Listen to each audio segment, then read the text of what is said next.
दोस्तों इस वक्त की बड़ी खबर दे रहे हैं आपको। बड़ी खबर यह है कि आईआरजीसी यानी ईरान का जो आईआरजीसी है, इस्लामिक रिवॉल्यूशनरी गार्ड कोर, उसने एक बड़ा दावा किया है। उसने यह दावा किया है कि इस्राएली इंटेलिजेंस एजेंसियों की नाम नेहाद महफूज पोजीशंस को आईआरजीसी ने निशाना बनाया है और यह सब कुछ ईरान की उस क़यादत के हुक्मनामे के मुताबिक हो रहा है।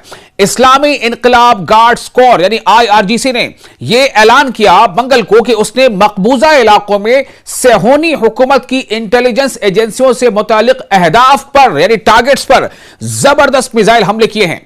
आपको थोड़ा यह बताना जरूरी है मकबूजा इलाके का मतलब क्या हुआ। दरअसल इसराइल ने जो कब्जा कर रखा है फिलिस्तीन की कुछ जमीनें, जॉर्डन की कुछ जमीनें, लेबनान की कुछ जमीनें, तो इन तमाम इलाकों को कहा जाता है ऑक्युपाइड यानी मकबूजा इलाके। तो ईरान ने आईआरजीसी ने इन इलाकों पर जहां पर इसराइल ने जबरदस्ती कब्जा करके अपना जो क्षेत्र है उसको बढ़ाया है और वहां पर सेटलर्स को आबाद कराया है।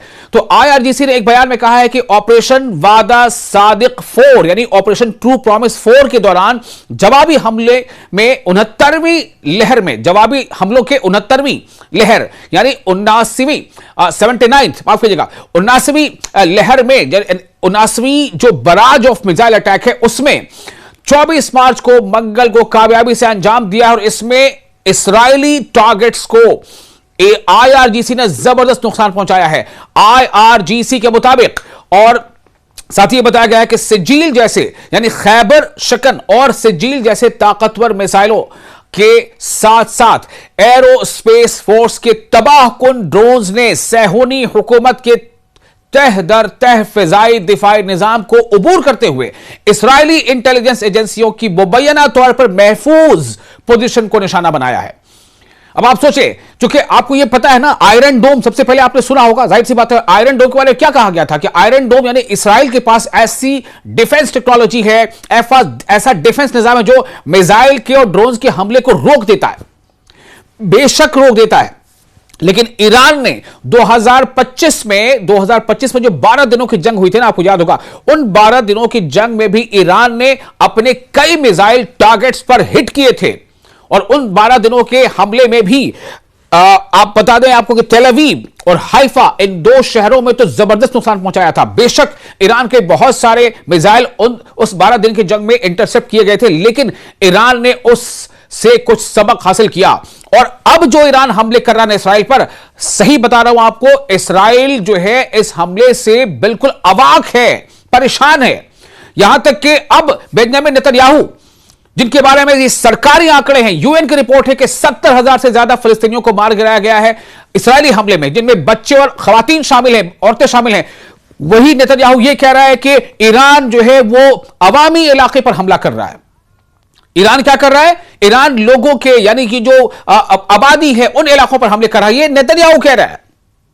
ये अहदाफ जो आईआरजीसी ने टारगेट किया है, इसराइल के टारगेट्स को, इसराइल को निशाना बनाकर जो हमले किए हैं, ये निशाने शुमाली और वसती तेल अवीव, शुमाल मतलब क्या हो गया? नॉर्थ, नर्दर्न तेल अवीव और वसती यानी सेंट्रल तेल अवीव, रमदगान और नकब में इस्राएली फौज के तिजारती व इमदादी मराकज, नीज बेरशिबा में मरकजी लॉजिस्टिक और जनूबी फौजी इंतजामी मरकज शामिल थे। ईरान के मिसाइल के हमलों की काट इसराइल पूरी तरह से नहीं ढूंढ पाया है। यह बेशक उन दिनों की बात है जब हमास के लोग या हिजबुल्लाह के लोग रॉकेट दागा करते थे, तब इसराइल अपने आयरन डोम से उन्हें रोक लिया करता था, सब के सब नहीं लेकिन ज्यादातर। लेकिन ईरान के पास जो मिसाइल टेक्नोलॉजी है उसको तो दुनिया हैरान रह गई है। IRGC Islamic revolutionary guard core के मुताबिक मकबूजा फिलिस्तीनी इलाकों में, फिलिस्तीनी के वो इलाके जहां इसराइल ने जबरदस्ती कब्जा जमा रखा है, उन इलाकों में धुएं और आग के घने बादल और 20 लाख से ज्यादा सेहूनियों का तवील अरसे तक पनाहगाहों में महसूर रहना ईरान की मिसाइल और ड्रोन सलाहियतों का वाज़ेह सबूत है। आप सोचें, यह दावा क्या कर रहा है आईआरजीसी के 20 लाख से ज्यादा इसराइली पनाहगाहों में, शेल्टर्स में, बंकर्स में रहने को मजबूर हैं। उन्हें खतरा है कि अगर वो बंकर से बाहर रहे तो मारे जाएंगे और इस खतरे के तहत, इस खतरे के मद्देनजर अक्सर उनके औकात शेल्टर्स में, पनाहगाहों में गुजर रहे हैं। यहां तक कि उन्हीं में भीड़ भी होती है। कई तस्वीरें से पहले आपको दिखा चुके हैं, भीड़ में बमुश्किल उनके वक्त गुजर रहे हैं, वहीं पर टॉयलेट है, वहीं सब कुछ है। तो यह हालत बना रखी है ईरान ने अपने हमलों से। तो उन्होंने कहा, आईआरजीसी का कहना है कि दुश्मन के दिफाई निजाम, जो डिफेंस जो सिस्टम है, उसमें खलल की निशानदेही करता है।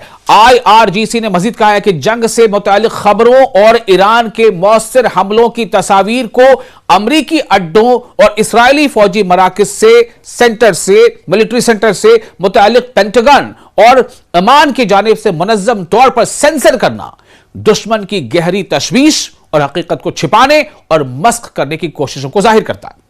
यानी आईआरजीसी ये कह रहा है कि हमने तो दुनिया के मीडिया के लिए ओपन रखा है कि भाई ईरान में देखो क्या तबाही हो रही है, अगर कहीं तबाही है तो ये दुनिया के सामने है।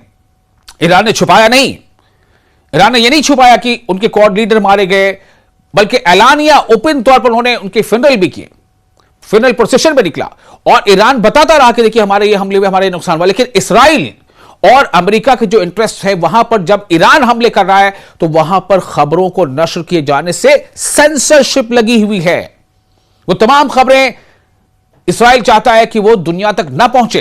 लेकिन आईआरजीसी का दावा है कि आईआरजीसी यानी ईरानी हमलों में इसराइल के अंदर जबरदस्त तबाही मची है।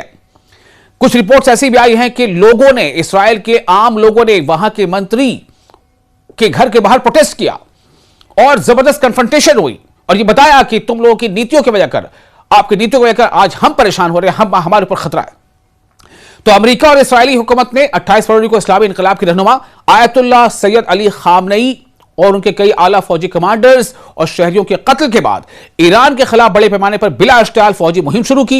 इन हमलों में ईरान भर में फौजी और शहरी मकामात पर वसी फजाई हमले शामिल थे, जिनके नतीजे में भारी जानी नुकसान और इंफ्रास्ट्रक्चर को बड़े पैमाने पर नुकसान पहुंचा। जवाब में ईरानी मुसल्लह अफवाज ने जवाबी कार्रवाइयां करते हुए मकबूजा इलाकों और खित्ते में मौजूद अमरीकी व इसराइली अड्डों को मिसाइलों और ड्रोन्स की लहरों के नजरिए निशाना बनाया है। और आईआरजीसी का यह कहना कि हमने इसराइल की खुफिया एजेंसियों के मराकज को, जिन्हें बहुत ज्यादा महफूज, सिक्योर, सेफ समझा जाता था, उन सेंटर्स पर हमले किए हैं और उन्हें नुकसान पहुंचाया, वहां तबाही मचाई है।